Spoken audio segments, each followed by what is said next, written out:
The following interview is sponsored by NobleGoldInvestments.com.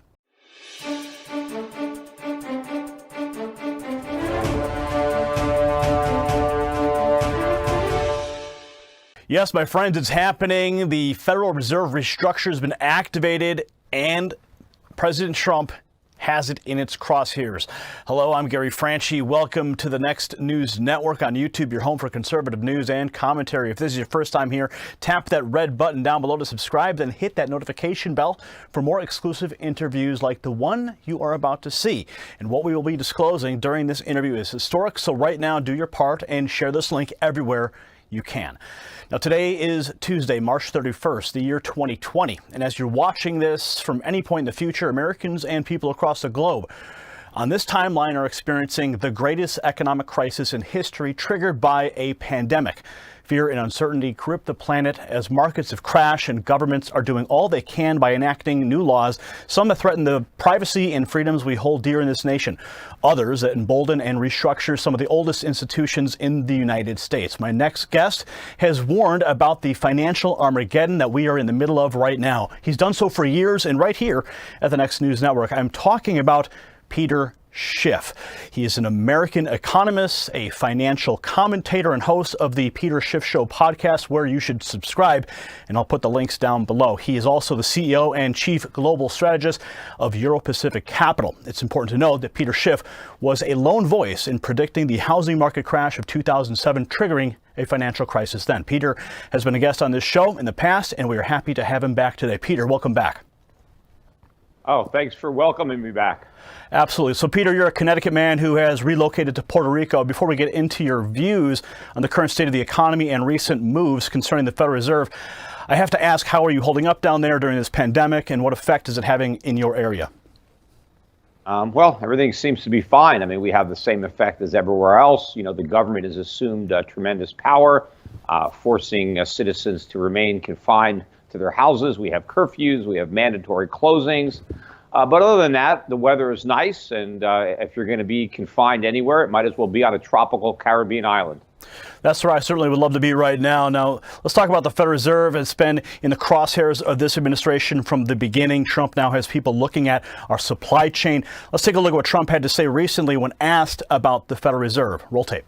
Despite a near record number of rate increases and quantitative tightening by the Federal Reserve since I won the election, 8 increases in total, which were, in my opinion, far too fast an increase and far too slow a decrease.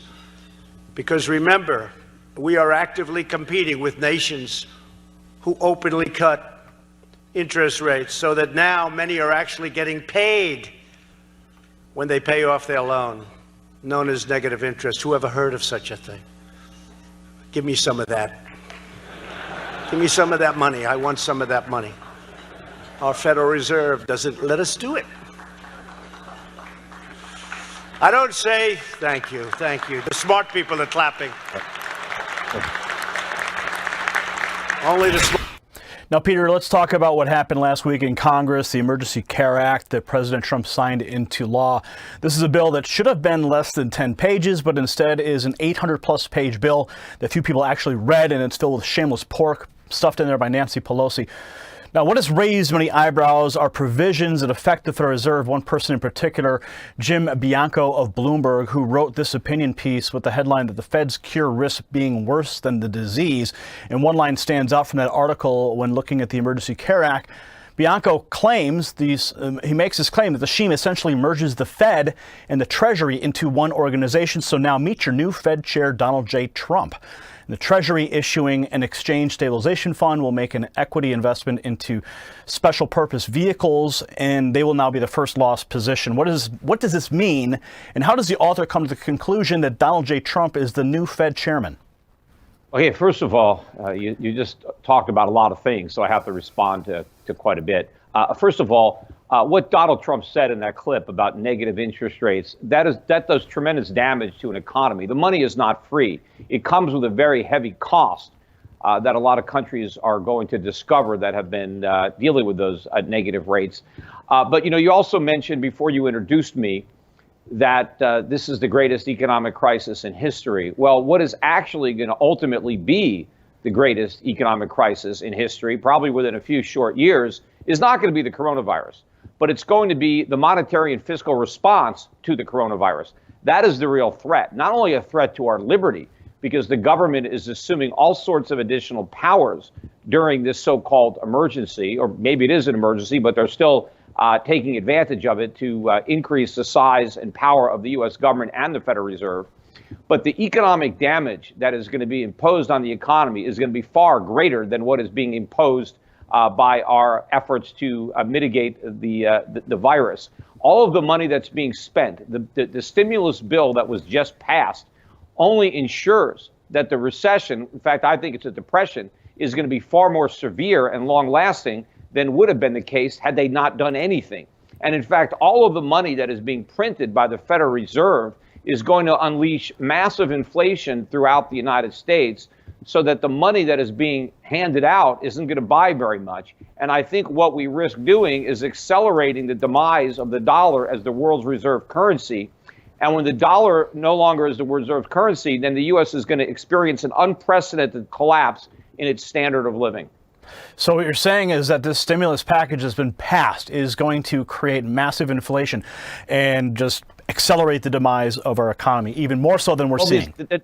Well, the stimulus package is inflation. The Federal Reserve is printing trillions and trillions of dollars and effectively dropping it out of helicopters, which is not a good monetary policy. Milton Friedman used the analogy to describe why the practice does not work.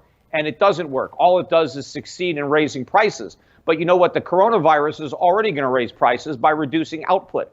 We have fewer goods being produced, not as much services are being offered, and the government is showering us with new paper money. But you don't create purchasing power by running money off a printing press. All you do is increase the price of the goods and services that are available for sale. And so that's all the government is succeeding in doing. But in the meantime, by bailing out businesses that should be failing, a lot of these businesses that have too much leverage, and a lot of that is because of the Fed, which encouraged businesses to take on too much debt. But now that they did, a lot of these businesses should be restructuring in bankruptcy if they can't raise capital in the private market. But instead of allowing an efficient and orderly reorganization through bankruptcy, which is very good for customers and for employees, because the companies, emerge from bankruptcy much stronger without any debt and more efficient. But instead of allowing that to happen, the government is bailing out all these companies so that they'll have even more debt after the bailouts than they had before. They are entrenching the inefficient management and the reckless management who made the bad decisions to borrow all that money to buy back their overpriced stock. And so what we're going to do is we're going to put these companies in a less competitive, less efficient position than they would have been had they been restructured in bankruptcy. And as a result, we are setting them up for perpetual failure and more bankruptcy. And all these government conditions that'll be imposed on the recipients of the bankruptcy is really like government control. And in fact, by the government buying up all these assets, they're effectively nationalizing the means of production, and we're undergoing a stealth communist revolution. Wow, that's a lot to take in. So I could see you are no fan of this stimulus package. Is there any way to pull all this money back? Well, no, there's not going to be a way. I mean, they're unleashing it. They weren't able to pull the money back from the 2008 financial crisis. They tried to shrink the balance sheet, but before they could shrink it by very much, the house of cards started to implode, and so they quickly blew it back up again. But the only reason the dollar didn't crash last time was because people were foolish enough to believe that the Fed could unwind the stimulus, normalize rates, shrink its balance sheet. Nobody's going to be dumb enough to believe that this time. So we're going to have to deal with the full consequences of this reckless monetary policy. And as I said, the consequences of the government's monetary and fiscal policy are going to be far more severe than the coronavirus. And ironically, more people may end up dying in the depression that we're going to create because of the havoc that's going to be unleashed, and probably the civil unrest and the violence that is going to erupt in a country that is going to be completely decimated economically, where we're going to see prices of food and energy spiraling out of control. I think we're going to end up causing more actual lives to be lost because of the response. That's why that article about the cure being worse than the disease the author doesn't have any idea just how right he is. So looking at this quote here, the scheme essentially merges the Fed and the Treasury into one organization, calling Donald Trump the new Fed chairman. And with that being said, you just mentioned that through the stimulus package that they're basically nationalizing all these organizations. You and I know that the Fed is a private entity. So is that what has happened here? The Fed is now being nationalized and absorbed by the Treasury to some respect. Well, it's not the Fed that's being nationalized. It's the assets that the government is acquiring, which is being financed. All the purchases are being financed by the Fed. But yes, technically the Fed is supposed to be independent and private, but it's not. I mean, the Fed and the Treasury are working arm in arm. I mean, Mnuchin is talking about how the fact that he's constantly in communication with Powell, that ought to be illegal. They should not be conspiring to create inflation. The Fed is not supposed to be an engine of deficit financing. What they're doing is the same thing that central banks and banana republics do. They're monetizing government debt, and that has never led to a good outcome. Every time a government and central bank have cooperated the way our government and our central bank are cooperating, the result has been a complete disaster. And we are not going to be the exception to the rule. Now, the author states, in essence, as you just mentioned, that the Treasury, not the Fed, is buying these securities and backstopping loans. In other words, the federal government is nationalizing large swaths of the financial markets, as you mentioned. So has the Fed finally been stripped of its power through this pandemic? Can you elaborate more? No, it's actually being given more power. The Fed is now financing more. It is more involved in the economy, and it's going to do even more damage. Remember, the Federal Reserve caused the tech bubble that popped in 2001. And then they caused the housing bubble that popped in 2008. And they caused the bubble in everything that just popped. Really, it popped at the end of 2018. But, it developed a gushing hole based on the coronavirus, right, which was just a big pin that pricked an enormous bubble. But the problem isn't the pin. The problem is the bubble that the pin pricked. But now, instead of recognizing all the damage that the Fed has inflicted on the economy with its excess money printing and artificially low interest rates, we're empowering the Fed to do even greater damage to the economy. But now it's not just going to be, a sedative. I think what they're doing now is such a lethal dose of monetary heroin that it's going to be fatal for the economy and the dollar. Wow.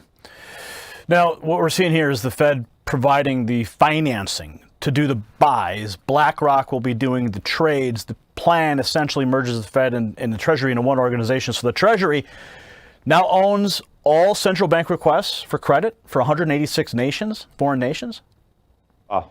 Look, the whole thing is ridiculous. What should be happening is if businesses need capital, they should be going to the private markets to acquire it. I mean, that's what should be happening, because what we're doing is we're basically giving the government the authority to buy up the entire country. Because if Congress can buy whatever it wants using the Federal Reserve's unlimited checkbook, then there's nothing they can't buy. They can buy all the companies. They can buy all the real estate. Again, they can nationalize the entire economy and have a communist revolution without, a one shot being fired.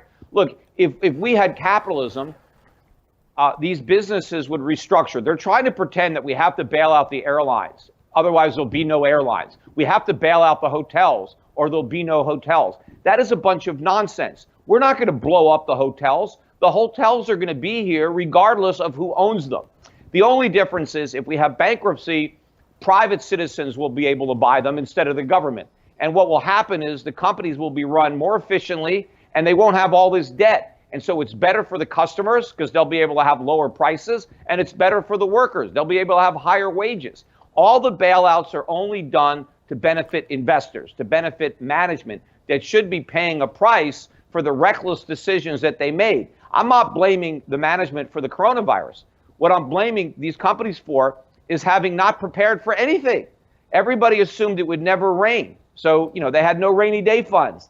And more than that, they levered up their balance sheet, assuming nothing would ever go wrong. Well, that's a dumb assumption. Maybe they've never heard of Murphy's Law. Anything that can go wrong will. Something was bound to happen. If it wasn't the coronavirus, it would be something else. And you can't create the moral hazard where businesses know they don't have to have any savings, they don't have to have any reserves, because anytime something goes wrong, the government's going to bail them out.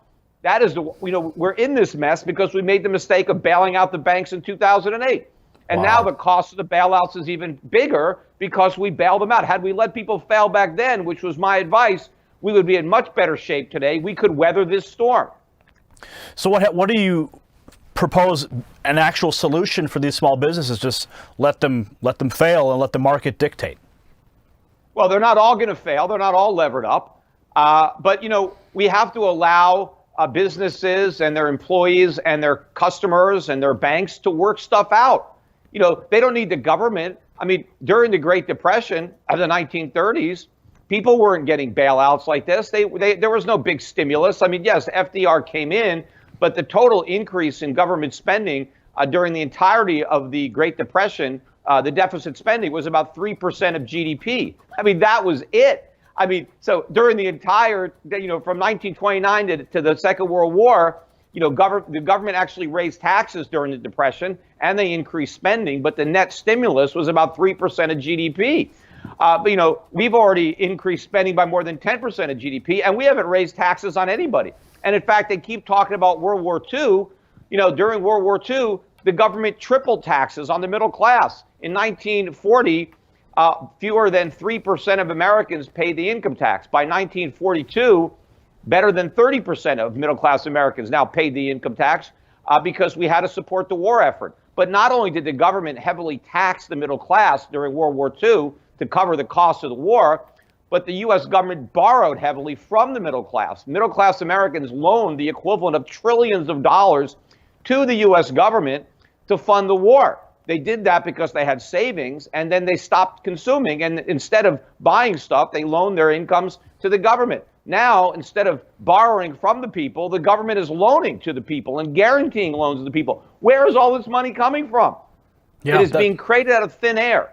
And if you could have all this government for free, if there is no cost to government that's paid for by a printing press, then why wait for a crisis? Why weren't we doing this all along? Why even have taxes? If the Fed could just print money, we could have whatever we want, then why burden everybody with having to pay income tax? The fact of the matter is the most expensive way to pay for government is the way we're doing it now, by a printing press. This is going to do far more economic damage. This is going to ruin the lives of more Americans and destroy their life savings and the value of their incomes than the taxes that they would have paid had we financed this the right way. Now, currently, the marketable securities are about $17 trillion of the $22 trillion national debt, and the other $6 trillion of these are non-marketable securities. Since we're talking about the Federal Reserve printing all this money, they're doing so printing money to fund these special purpose vehicles, which buy up corporate bonds and other non-government assets. The Fed also printing money to buy up U.S. Treasury debt. At $2.5 trillion in purchases per month, if the Fed is buying the real debt and not the fake debt, then we will own all of it in about 7 months, right around the time of the election. Do you think this is the plan for the administration? Well, I don't know if it's the plan, but it's what's going to happen. And first of all, let me just let everybody who's watching this know the problem I'm having here in my studio. No one's working here, and I just turned on the air conditioning, but it's taking a long time to power up. Maybe it's not even working. So I'm sweating like crazy under these lights, and that's what the problem is and why you're seeing me constantly wiping my brow. And I'm not sick or anything. I don't have the coronavirus. I'm totally healthy, but it is sweltering in here. So I'm doing this interview basically from a sauna. But in any event, I don't think the government is planning on this, but this is what's going to happen. And see, here's the problem. The Federal Reserve is artificially suppressing interest rates, and the Federal Reserve has told the world that there is an unlimited bid in the market, that the Federal Reserve is going to overpay for as many treasuries or mortgage-backed securities or muni bonds or corporate bonds that anybody wants to unload on them. So the Federal Reserve is now the garbage bag for debt. And everybody who owns debt is going to be dumping it on the Fed. And so the Fed is going to own all the debt. But that means they're going to have to print trillions and trillions and trillions more than they bargained for. And the irony of it is, the more money the Fed prints to buy the debt that nobody wants, the more inflation they create in the process, which means the more debt that they're going to have to buy. Because if the Fed wants to keep interest rates at 1%, right, or whatever they're at, or 0.5%, and inflation is now 5% or 8%, nobody in the world is going to want to hold on to a dollar-denominated bond that is yielding so much less than the inflation rate, because nobody wants to just sit there and get wiped out. So the more inflation the Fed creates to artificially keep interest rates low, the more bonds it's going to have to buy because people don't want to suffer the losses, which means they have to print more and more. And so it's a self-perpetuating spiral where the Fed ends up being not just a buyer of last resort, but the only resort. The Fed ends up buying all the bonds all over the world, and they have to crank out printing presses, and they completely destroy the currency. And so ultimately, the problem is not going to be that people don't have any money, but that the money doesn't have any value. And then it won't matter how big the stimulus is. If the government sends you a big check and you can't buy anything with it because nobody will accept it because it's lost all of its purchasing power, then the government is completely impotent. And that's exactly where we're headed. Except the problem is when you have hyperinflation, the economic chaos that results from that is incredible. I mean, you could look at what's happened in other countries that have endured this. People who think it's bad right now, who think that people being cooped up in their apartments, watching Netflix and eating takeout food. I mean, that's not suffering. Wait till there's no food to take out. So what does this mean for our current tax structure? Well, I mean, the tax that we're all paying is the inflation tax. That's the big tax, right? I mean, people are told they don't have to pay their income tax. People aren't working, so they're not paying payroll taxes. So the government is funding itself with the inflation tax. And the inflation tax is going to hit the middle class and the poor the hardest. It's the most regressive tax that the government can have. And that's how the government is funding its operation. So, people need to do something now to protect themselves from the inflation tax before they get wiped out. That's what I'm doing right now. Excuse me. I'm trying to help my clients get their money out of U.S. dollars, get into gold stocks, get into foreign assets, foreign currencies. I mean, as far as I'm concerned, it's a race to get out of the dollar. This is like one big game of musical chairs. And if the music stops playing and you're still, holding dollars, you lose. I mean, you lose everything. You get wiped out. So what is your final thoughts here as far as, everything we've heard from you so far is things we've talked about in the past with the inflation. I feel like we're throwing it all the way back to the bailouts of 08. I mean, there's so many similarities here, but is there a silver lining? Is there something we can look forward to that's a positive? I don't know. I mean, this thing is all cloud. I don't know that there's a silver lining here anywhere. I mean, the only potential silver lining is that after everything is completely destroyed and after we go through the worst economic downturn that this country has experienced. I mean, think about the Great Depression only with lots of inflation, right? Maybe like the 1970s, only, a much weaker economy and much more inflation. Hopefully, when it's all over and we're all broke, right? Or at least not all of us, I won't be, but a lot of people will be, most people will be. Hopefully, the public will blame government. Hopefully, the public will blame the Federal Reserve, and we will finally go back to a free market, a capitalist economy. And, we're in a gigantic hole. In fact, we're in the Grand Canyon of holes. And so it's going to require a lot of work and sacrifice to dig our way out of it. But if we get rid of most of our government and dismantle government and get rid of all these programs and agencies and regulations and allow the market to function and return to sound money, then we can have a bright future. But if we make the same mistake like we did in 08, if we blame what's about to happen on capitalism, on not enough government regulation, and then we just go all in on socialism and become a totalitarian state, a command centrally planned economy and a police state, then it's going to be horrific. Then it's going to take some kind of violent revolution sometime in our future to get our freedoms back. So I don't know. I mean, we are going to be at a very, very key crossroads in our nation's history. And I don't know which road we're going to take. I mean, I'm going to do my best to make sure we take the road to freedom and prosperity rather than complete the journey down the road to serfdom. Now, you mentioned sound money. This is something that you and I have been advocates of for the longest time. Could Donald Trump be on a path to returning us to a gold standard of some sort? Could that be in the future? Well, it certainly doesn't look like that's the path he wants us to be on. I mean, if we were on a gold standard, we couldn't have any of the stimulus spending that he wants. We would have to have much higher interest rates. He wants a bubble. A gold standard prevents a bubble. A gold standard stops everything that Donald Trump wants to do. He doesn't want anybody to sacrifice. He wants the government to be able to borrow and spend with impunity. You can't do that. A gold standard imposes fiscal discipline on the government. The gold standard protects our liberties. It doesn't seem that Donald Trump gives a damn about our liberties. He doesn't care about the nation. His only goal is to get reelected. And he figures that if he just can buy enough votes by handing out money that people think is free, he can have another 4 years as president. Any final thoughts before we go?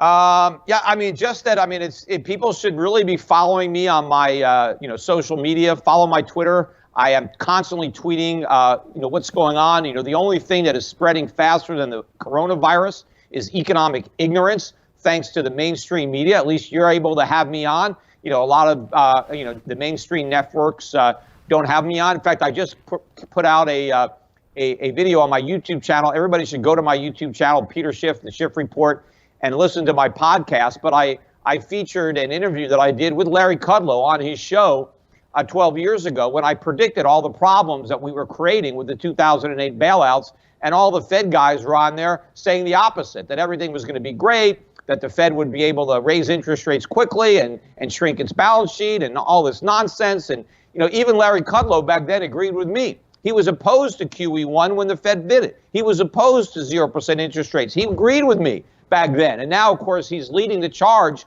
for even more reckless policies than the one that bothered him when he was a talk show host. But now that he's advising the president, apparently he doesn't care. So if you really want to know what's going on, you got to listen to me. Forget about, the network news or the financial news shows. Listen to my podcast, Peter Schiff Show podcast, iTunes, or on my website, schiffradio.com. And if you want to protect your wealth, buy some gold at schiffgold.com. That's my gold company. Get yourself some gold and silver before the prices explode higher. And if you have a bigger portfolio, contact my brokers at Euro Pacific Capital. You can see the website above my shoulder, europac.com. Do something to get your retirement savings, your investments out of U.S. stocks, out of U.S. bonds, out of U.S. dollars into something far safer outside the United States, because most Americans are going to get wiped out. If you want to know who's going to pay the cost for the bailouts and the stimulus, it's anybody who has U.S. dollars. It's anybody who has investments in the United States. You're going to bear that burden through a diminished purchasing power of your savings and your investments. So if you don't want to have to suffer that burden and pay it, if you want to avoid that tax, then I can help you. And so you need to, give my company a call and get moving as quickly as possible. Well, Peter, thank you so much for joining us. We look forward to having you back again soon. And folks at home, the link is down below, all of the links, so you can connect with Peter Schiff. Leave your thoughts below. We'll see you at the next report for the Next News Network. I'm Gary Franchi. Thanks for watching the Next News Network. Tap here to subscribe to the channel to get the latest news and alerts. Tap here to watch our latest breaking news and our top stories. Tap here for our latest featured interviews. And make sure you tap here to get in on the new podcast, the G-Cast, with my wife Angie and I. We'll see you at the next report for the Next News Network. I'm Gary Franchi.